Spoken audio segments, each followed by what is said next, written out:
ఇంత పెద్ద వరదల్లో కూడా సేఫ్ ప్లేస్ కింద సేఫెస్ట్ క్యాపిటల్ ఏరియా కింద రుజువైంది. ఆ రోజు సెప్టెంబర్ 1వ తేదీ 26 నుంచి 29 సెంటీమీటర్ల వర్షపాతం నమోదైంది.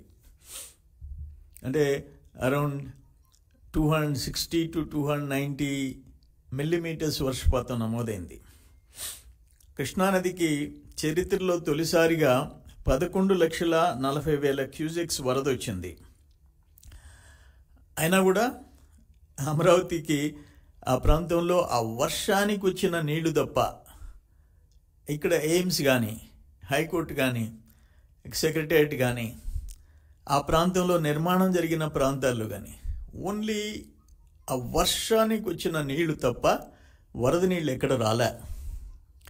అటువంటి అమరావతిని ఇప్పుడు ఈరోజు అమరావతికి పెట్టుబడులు వస్తున్నాయి. మళ్ళీ చంద్రబాబు నాయుడు గారు ముఖ్యమంత్రి కాగానే అమరావతి వరల్డ్ క్లాస్ ఒక ప్లాన్డ్ సిటీ, అమరావతి ఒక ఆధునిక నగరంగా ఏర్పడుద్ది, దాన్ని ఎట్ట డ్యామేజ్ చేయాలా, దానికి పెట్టుబడులు ఎట్ట రానికుండా చేయాలా, ఇప్పుడు XLRI వాళ్ళు స్కూల్ మేనేజ్మెంట్ వాళ్ళు ఒక 250 కోట్లతో ఏర్పాటు చేయాలని, SRM యూనివర్సిటీ మెడికల్ కాలేజ్ పెట్టాలని, బార్ కౌన్సిల్ ఆఫ్ ఇండియా జాతీయ న్యాయ విశ్వవిద్యాలయం ఏర్పాటు చేయాలని చంద్రబాబుతో వాళ్ళ ప్రతినిధులు మాట్లాడుతున్నారు. 300 కోట్లతో HPCL ప్లాన్ చేస్తుంది. NTPC, ONGC, Indian bank, SBI వంటి ప్రఖ్యాత సంస్థలన్నీ ఇక్కడ మొదలు పెట్టేదానికి ప్లాన్ చేస్తున్నాయి. AI హబ్ కింద ఒక 150 కోట్లు పెట్టుబడి వచ్చే పరిస్థితి ఉంది. ఇటువంటి సందర్భంలో ఎవడైనా తెలుగోడుగా పుట్టి ఆంధ్రప్రదేశ్ భవిష్యత్తు గురించి, ప్రజల భవిష్యత్తు గురించి, దానికి ఒక మంచి రాజధాని వచ్చేదాని గురించి వచ్చుకోలేక ఘోరంగా మాట్లాడుతున్నారంటే అసలు అర్థం కావటంలే. ఇది అమరావతి సముద్రం నీటి మట్టం కంటే 35 మీటర్స్ హైట్లో ఉంది.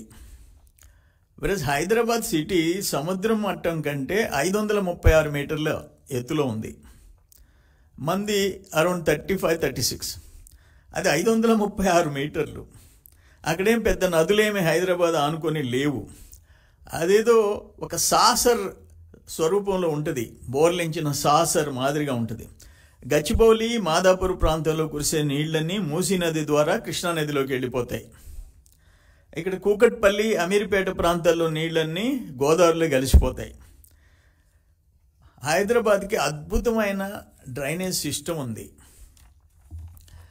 ఆయన ఇంజనీరింగ్ పితామహుడు మోక్షగుండం విశ్వేశ్వరయ్య ఆ డ్రైనేజ్ సిస్టానికి రూపకల్పన చేశాడు. మూసీ నది నుంచి వచ్చే ఆ వరదల్ని హైదరాబాద్ కాపాడేదానికి హిమాయత్ సాగర్, హుస్సేన్ సాగర్, ఉస్మాన్ సాగర్ వంటి నిర్మాణాలు మోక్షగుండం పర్యవేక్షణలో జరిగాయి. హైదరాబాద్ డ్రైనేజ్ నిర్మాణం వెనుక 100 ఏళ్ల కృషి ఉంది. అయినప్పటికీ భారీ వర్షాలు వస్తే హైదరాబాద్ సిటీ మెజారిటీ ప్రాంతం అతలాకుతలం అవుతుంది. మనం చూస్తూనే ఉన్నాం హైదరాబాద్ పరిస్థితి. భారీ వర్షాలు వస్తే ఒక్క హైదరాబాద్ కాదు, ఇప్పుడు చెన్నై తీసుకుంటాం. చెన్నై 7 మీటర్ల హైట్లో ఉంది సముద్రానికి. మనకన్నా 35 మీటర్స్ హైట్ ఉంది అమరావతి. వస్తే ఆ డ్రైనేజ్ వాటర్ లాగేసి దానికి అవకాశం ఉంది కిందకి వెళ్ళిపోయేదానికి. అది 7 మీటర్స్. కొంచెం సముద్రం పొంగినప్పుడు డ్రైనేజ్ సిస్టమ్ కూడా కష్టం. ఆ చెన్నైలో ఆ అడయార్, కూమ్ నదులు చాలా చిన్నవి. సాధారణ రోజుల్లో కూడా వర్షాలు వస్తే మునిగిపోతాయి.